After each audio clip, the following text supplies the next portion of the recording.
വണ്ടി ഓടിക്കാൻ പഠിക്കാതെ ലൈസൻസ് കിട്ടിയാ? ഇല്ല, ഹെഡ്സെടുത്തപ്പോ കിട്ടി. റോട്ടിൽ കൂടെ ഓടിക്കാൻ പഠിച്ചില്ലായിരുന്നു. ലൈസൻസ് ഉള്ള ആൾക്കാർക്ക് ഇപ്പോഴും വണ്ടി ഓടിക്കാൻ അറിയാത്ത ഇഷ്ടംപോലെ ആൾക്കാരുണ്ടല്ലോ. ലൈസൻസ് എടുത്ത് വെച്ച് വണ്ടി ഓടിക്കാൻ കിട്ടാതെ അറിയാത്ത ഒരുപാട് ആൾക്കാർ. അങ്ങനെ എന്താ നീ ചോദ്യത്തിന്റെ മനസ്സിലായില്ല.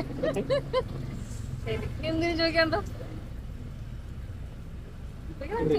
എത്ര മാക്സിമം സ്പീഡ് എത്ര വരെ പോയിട്ടുണ്ട്? എനിക്കൊന്നും അറിയത്തില്ല.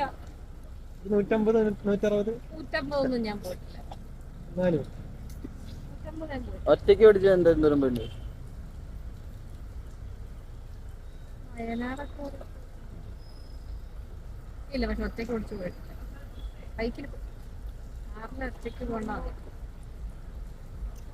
പുതിയ നാഷണൽ ഹൈവേ വരുന്നതിനെ പറ്റി എന്താ അഭിപ്രായം? വയനാടൊക്കെ പോണതല്ലേ?